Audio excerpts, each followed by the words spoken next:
Good day everyone. So this is Group 2 Technovation. Arduino problem 10, moving a servo. List of materials, Arduino board, any compatible version of Arduino Uno Mini, 1 servo, 1 potentiometer, 1 breadboard, 4 Pre, smooth isa pa, pre. circuit. One potentiometer. Potentiometer. Potential. Potentiometer. Okay. Potentiometer. Isa pa. Para, manggalit sa perfectionist yun. Good day everyone. So this is the Group 2 Technovation. Arduino problem 10, moving a servo.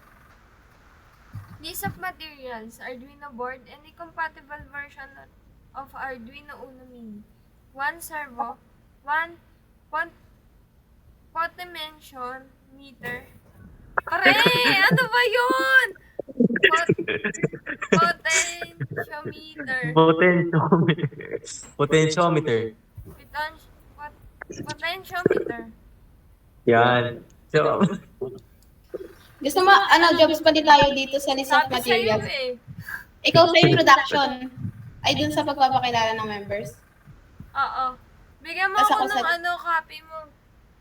Sige. Potentiometer. Laro. Tama ba? Potentiometer. tama. Yan, tama ka na. Tama pala eh. Ay, sige pa nga, ulitin mo pa nga. Potentiometer. Tama, Potentiometer. diba? Potentiometer. Tama. Potentiometer. Ito pa, last.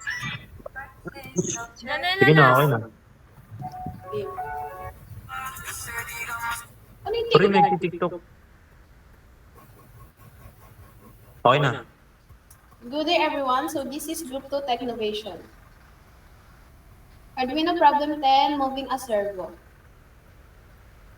List of materials, Arduino board, any compatible version of Arduino Uno Mini, 1 servo, 1 potentiometer, breadboard, 4 smooth circuit meetings without soldering, jumper wires, male-to-male jumper wires for connection, USB cable to connect the Arduino to a PC for programming, computer with Arduino IDE installed for coding.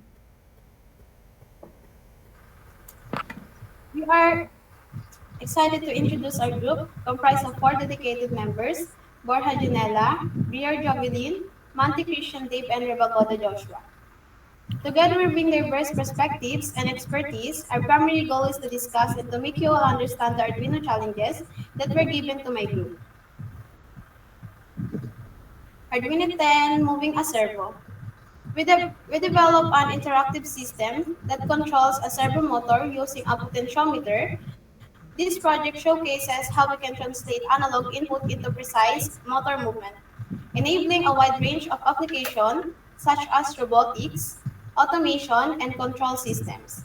We successfully demonstrated how to control a servo motor using a potentiometer, translating analog input into precise motor movement.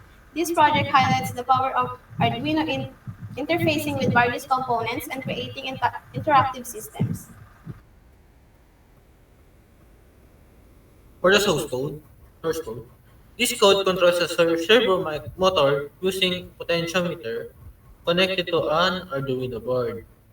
It defines servo pin number 9 for the servo digital output, potentiometer pin AO for the potentiometer analog input. It includes servo.h library and creates a servo object called myServo. In setup, it's, it sets servo pin as an output. It attaches to the servo to servo pin. In loop, it reads potentiometer value 0 to 1023. It maps the value servo angle 0 to 180. It moves the servo to the desired angle. It waits 15 milliseconds before repeating. How the potentiometers control the servo? Number one, as potentiometer is turned, it resistance changes, which affects the analog input read by the Arduino. Number 2, the Arduino map this analog input were to servo angle which determines the position of the servo motor. Number 3, as the potentiometer is turned, the servo motor moves to the corresponding angle, creating a smooth, continuous motion. By using potentiometer to control the servo motor, this enables precise and intuitive control over the servo movement. Next,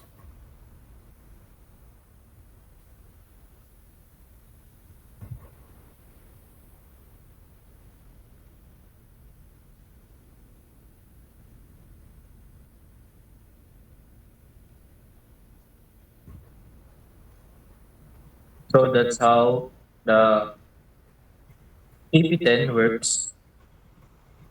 Reference HTTPS www Arduino CC for assembly. Credits Professor Dr. Earl Marquez Albina for teaching us Arduino. Programmer Mante. Assembler all of us. Video taker all of us. Editor Breer, Tebagoda, and Mante.